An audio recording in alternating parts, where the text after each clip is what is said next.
ये कहानी है गरीब निशु और उसके भाई विक्की की। निशु के पति ने उसे बदसूरत कहकर घर से निकाल दिया था। माता पिता पहले ही साथ छोड़ गए थे, इसलिए भाई विक्की के अलावा निशु का कोई सहारा नहीं था। लेकिन भाई के घर में निशु एक पराई की तरह रहती थी। तो चलिए देखते हैं कि गरीब निशु ने अपना भाई दूज कैसे मनाया। निशु रोते हुए भाई विक्की के घर आई। भैया, राहुल और उसके घर वालों ने मुझे घर से निकाल दिया है।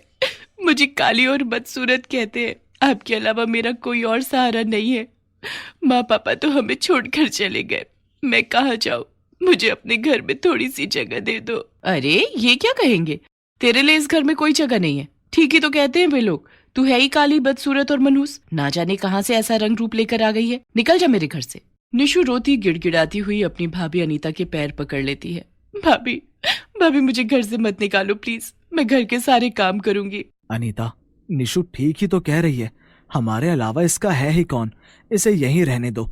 घर के बाहर सर्वेंट क्वार्टर है ना, उसमें रह लेगी। निशु को अपने ही भाई के मुंह से ये बात सुनकर बहुत दुख हुआ कि उसकी जगह सर्वेंट क्वार्टर में है। लेकिन निशु के पास कोई और रास्ता नहीं बचा था। निशु के ससुराल वालों ने उसे उसका कोई सामान भी साथ नहीं ले जाने दिया था। बेचारी निशु एक जोड़ी कपड़े में घर के बाहर सर्वेंट क्वार्टर में रहने लगी। अनीता निशु से घर के सारे काम करवाती और बदले में उसे जली कटी सुनाती। एक दिन हा, महारानी खाना खाने बैठी है। आराम करना और खाना खाना, यही तो काम है तुझे। और ये अंडा करी, ये किससे पूछ कर लिया तूने? इसे वापस रख।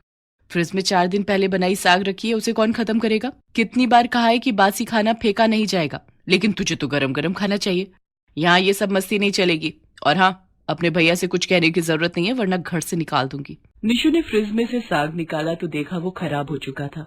भाभी, साग तो खराब हो चुका है। खराब तो होगा ही।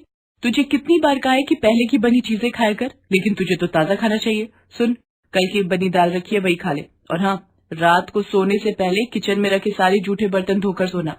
मुझे एक भी जूठा बर्तन नहीं दिखना चाहिए।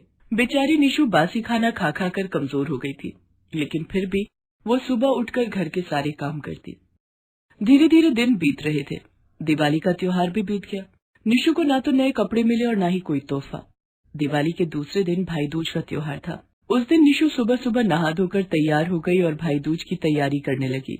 आज कहाँ की तैयारी है महारानी? खाना नहीं बनेगा क्या? भाभी, आज भाई दूज है। मुझे विकी भैया को टीका करना है, उसी की तैयारी कर रही हूँ। भैया को टीका करके मैं खाना बना दूंगी। तभी वहाँ विकी आ जाता है।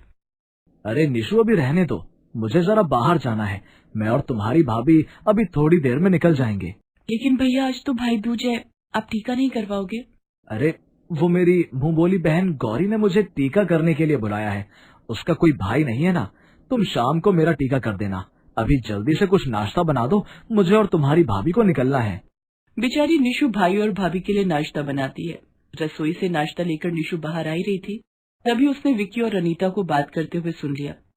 साफ साफ क्यों नहीं कह देते अपनी बहन से कि उसका और हमारा स्टैंडर्ड मैच नहीं करता है, इसलिए उससे टीका नहीं करवा सकते हो। बहाना बनाने की क्या जरूरत है? एक बार बोल दोगे तो बार बार टीका करने की जिद नहीं करेगी। कैसी बात कर रही हो अनीता? निशु मेरी बहन है। साफ साफ बोल दूंगा तो उसे बुरा लगेगा। मैं शाम को उससे टीका करवा लूंगा। विक्की और अनीता की बातें सुनकर निशु के पैरों तले जमीन खिसक जाती है। फिर भी निशु ने कुछ नहीं कहा और भाई भाभी को नाश्ता परोस कर चली गई। थोड़ी देर बाद विक्की और अनीता गौरी के घर चले जाते हैं। शाम को भाई को टीका करूंगी, ये सोचकर निशु दिन भर भूखी प्यासी बैठी रही। लेकिन विक्की और अनीता रात को देर से घर आए। भैया, आप आ गए, चलिए आपका टीका कर दूं। अरे निशु, बहुत रात हो गई है, मैं थक गया हूँ, सोने जा रहा हूँ। रहने दो ना ये टीका वीका। और हाँ, हम दोनों ने खाना खा लिया है। बेचारी निशु भाई दूज पर भाई को टीका न कर पाने के कारण बहुत दुखी हो गई। उसे बचपन की सारी बातें याद आने लगी। कितने अच्छे दिन थे वो, जब माँ और पापा साथ में थे। भाई दूज के दिन टीका करवाने के लिए विक्की भैया सुबह से ही तैयार होकर बैठ जाते थे। लेकिन अब तो भैया बिल्कुल ही बदल गए हैं। शायद मैं गरीब हूँ, बदसूरत हूँ, मेरा स्टैंडर्ड भैया के स्टैंडर्ड से मैच नहीं करता, इसलिए। ये सब सोचते सोचते निशु की कब आंख लग गई उसे पता ही नहीं चला। इसी तरह से दिन गुजर रहे थे। निशु के प्रति उसके भाई की लापरवाही और भाभी का बुरा व्यवहार दिन पर दिन बढ़ता जा रहा था। धीरे धीरे 1 साल बीत गया और फिर से भाई दूज का त्योहार आ गया। इस बार तो भैया को टीका जरूर करूंगी। निशु ने देखा कि उस दिन उसका भाई विक्की कुछ उपहार भी लाया था।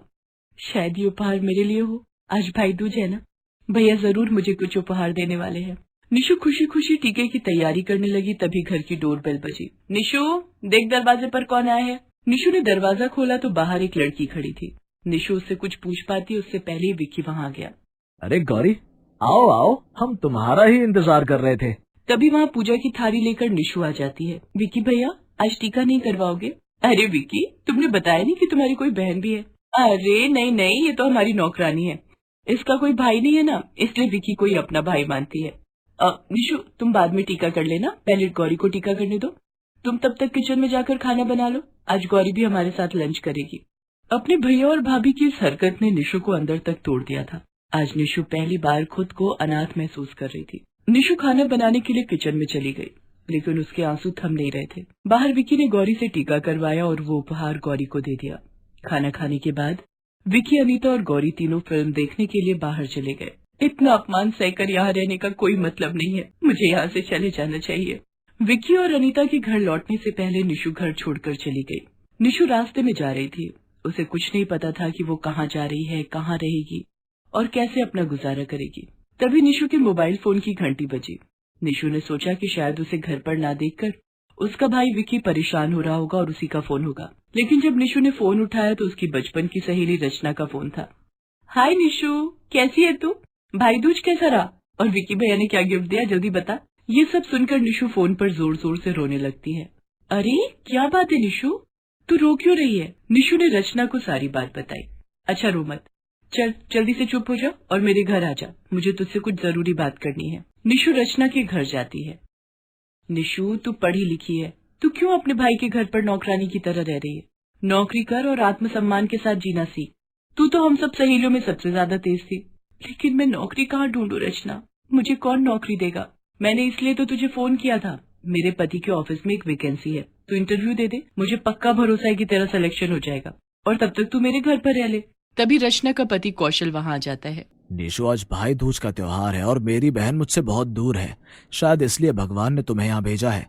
मुझे भाई दूज का टीका नहीं करोगी? कौशल की बात सुनकर निशु की आंखों में आंसू आ जाते हैं और वो खुशी खुशी कौशल को भाई दूज का टीका करती है। रचना के हौसले और कौशल के साथ देने पर निशु ने इंटरव्यू दिया और उसे वो जॉब मिल भी गई। अब निशु जॉब करने लगी। कुछ दिनों के बाद निशु ने किराए पर एक कमरा ले लिया और वहीं रहने लगी। निशु अब आत्मसम्मान के साथ जीना सीख गई थी। एक दिन निशु टैक्सी से ऑफिस जा रही थी कि तभी उसने रास्ते में देखा कि किसी का एक्सीडेंट हो गया था और वो आदमी सड़क पर बेहोश पड़ा था। लोग उसे देख तो रहे थे, लेकिन कोई अस्पताल जाने में उसकी मदद नहीं कर रहा था। निशु वहां गई और उसने जो देखा उसकी आंखें फटी की फटी रह गई। अरे ये तो विक्की भैया है। निशु जल्दी से अपने भाई को टैक्सी में बिठाकर अस्पताल ले गई और वहां उनका इलाज करवाया। विक्की को जब होश आया, निशु, मुझे माफ कर दो मेरी बहन, तुम्हारे जाने के बाद गौरी ने अनीता को खूब भड़काया। वो घर मैंने अनीता के नाम पर कर दिया था। अनीता ने मुझे घर से निकाल दिया और गौरी ने भी मुझसे नाता तोड़ लिया। गौरी मेरे साथ ही जॉब करती थी, इसलिए उसने मेरे बॉस को भड़काकर मुझे नौकरी से भी निकलवा दिया। भैया आप मेरे साथ चलिए, हम दोनों भाई बहन एक साथ रहेंगे और नौकरी की चिंता आप बिल्कुल मत कीजिए, नौकरी तो दूसरी भी मिल जाएगी। निशु विक्की को अपने घर ले आई और उसने विक्की की खूब देखभाल की। निशु की सेवा से विक्की जल्दी ठीक हो गया और कुछ दिन की तलाश के बाद उसे दूसरी नौकरी भी मिल गई। उसके बाद विक्की ने कोर्ट का सहारा लेकर अपनी पत्नी अनीता से अपना घर वापस ले लिया। विक्की मुझे माफ कर दो, मुझे गौरी ने ये सब करने के लिए कहा था, मैं उसकी बातों में आ गई थी। दरअसल गौरी तुम्हारी तरक्की से बहुत जलने लगी थी। विक्की भैया, अनीता भाभी को अपनी गलती का एहसास हो गया है, आपको इन्हें एक मौका और देना चाहिए। ठीक है, लेकिन निशु तुम्हें भी हमारे साथ घर चलना होगा। मैं तुम्हें यहाँ अकेला नहीं रहने दूंगा। तुम हमारे साथ पूरे आत्मसम्मान के साथ हमारे घर में रहोगी, सर्वेंट क्वार्टर में नहीं, और हर भाई दूज पर तुम ही मेरा टीका करोगी। सच भैया, आपने आज मुझे बहुत बड़ी खुशी दी है। निशु, विक्की और अनीता एक साथ रहने लगते हैं। अब हर साल भाई दूज के पावन त्योहार पर निशु विक्की का टीका करती और बदले में विक्की उसे कोई न कोई उपहार जरूर देता।